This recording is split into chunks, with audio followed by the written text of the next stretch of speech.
Meu nome é Alex, eu vou dar início aí à apresentação do nosso podcast e hoje vamos conversar sobre um tema extremamente importante no Brasil, que é o abuso de autoridade e a criminalização da atuação excessiva da polícia. Bom, esse assunto, né, ele está presente aí no debate público, no noticiário e principalmente, né, na vida de milhares de cidadãos que dependem de uma segurança pública justa e eficiente. Hoje vamos falar, né, de forma simples e direta o que é o abuso de autoridade, como a Lei 13.869 de 2019 funciona e o porquê, né, o uso de câmeras e corporais tem transformado a atuação policial e quais os desafios do Brasil, né, quais os desafios que o Brasil enfrenta para que o Estado respeite os direitos aí fundamentais da sociedade. Vamos falar um pouco sobre o que é o abuso de autoridade. Bom, o abuso de autoridade, ele acontece, né, quando um agente público ele ultrapassa os limites legais de sua função e começa a violar direitos. A nova lei, né, de abuso de autoridade de 2019, ela trouxe regras claras e específicas, né, para que exista o crime. E para que exista o crime, segundo essa lei, é preciso se provar o chamado dolo específico, né, ou seja, a intenção de prejudicar alguém, se beneficiar ou de agir por capricho, né, ou satisfação pessoal. Isso impede, gente, na prática, que os erros normais, né, oriundos aí, da atividade policial seja criminalizado. E ao invés disso, o que deve ser criminalizado, né, é os abusos reais. Então, com esse chamado dolo específico, a gente consegue criminalizar os abusos reais e não os falsos. Agora para o segundo tópico, né? No primeiro a gente falou um pouco sobre o conceito do abuso de autoridade. Aqui nesse segundo tópico a gente vai falar por que a criminalização do abuso é importante. Bom, a criminalização, né, gente, ela funciona como uma forma de controle democrático da polícia. Em um país, né, com um histórico de violência estatal, né, marcado aí pela herança da ditadura militar e por práticas autoritárias, a lei serve como um limite para impedir que o uso da força vire arbitrariedade. Além disso, né, ela vem aí para proteger os direitos fundamentais, como, por exemplo, a dignidade, a imagem e a integridade física dos cidadãos. Bom, eu quero falar um pouco também sobre os exemplos, né? Quais exemplos aí a gente tem de condutas proibidas e que são consideradas abuso de autoridade. No próximo tópico falaremos um pouco mais. E, né, sobre os exemplos do que vem a ser essas condutas proibidas, né, o que vem a ser abuso de autoridade, quero falar um pouco sobre o papel das câmeras corporais, que falamos lá no nosso artigo. Esse é um ponto, gente, fundamental, porque as câmeras, né, no uniforme aí da polícia ou na viatura, ela tem aumentado a transparência da atuação policial. Elas gravam, né, a abordagem, reduzem a violência e protegem tanto o cidadão quanto o policial, né, já que evita aí acusações falsas. Trouxemos também, né, lá no nosso trabalho dados reais sobre a redução da letalidade. Por exemplo, em São Paulo, pesquisas mostraram, né, que os batalhões que utilizam, né, das câmeras corporais, eles tiveram em 50% de redução nas mortes decorrentes de intervenção policial. Mesmo, né, tendo uma lei e mesmo tendo a utilização das câmeras, a realidade ainda se mostra um pouco difícil, né? Essa aplicabilidade, né, e essa eficácia da lei, ela está condicionada a algumas coisas, né, e a alguns desafios que nem sempre são todos cumpridos, né, e muito talvez difícil, né, de serem cumpridos, como por exemplo os desafios jurídicos, né, que é de se provar o dolo específico da conduta aí do agente policial. Outro desafio também é os desafios sociais, né, como por exemplo o racismo estrutural e a seletividade penal, né, que fazem com que os policiais eles utilizam, né, das pessoas pretas e pardas como principais alvos e fazem abordagens selvagens e violentas.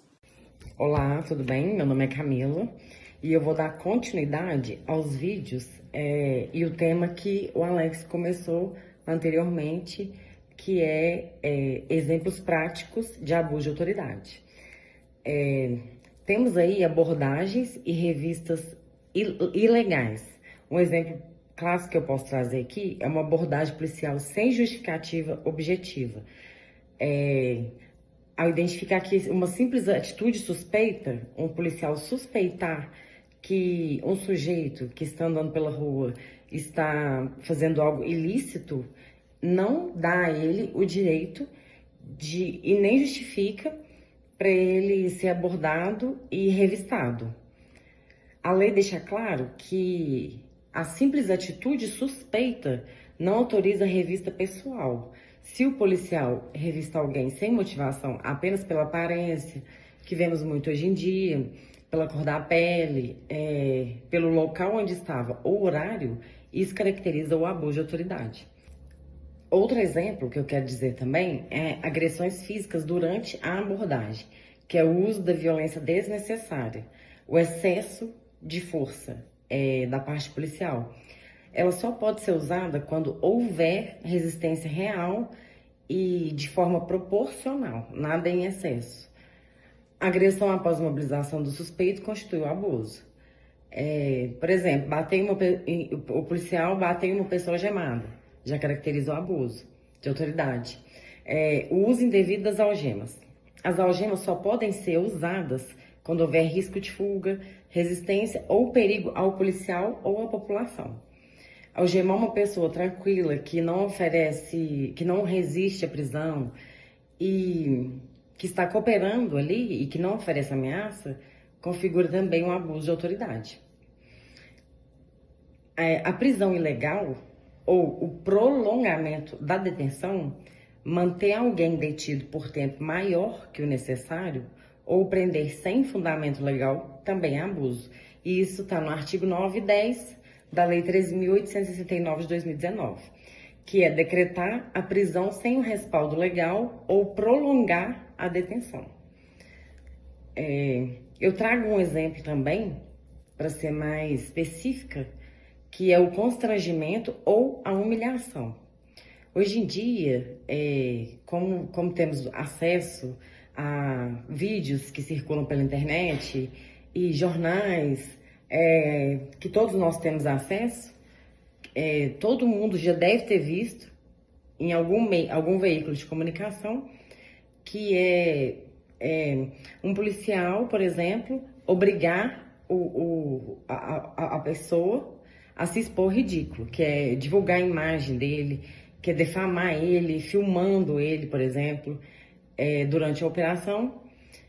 Também são condutas previstas como abuso de autoridade, que, por exemplo, o policial pega um telefone, começa a gravar, pedindo para aquele sujeito que está sendo abordado, pedindo para ele falar palavras que são a favor da polícia, por exemplo.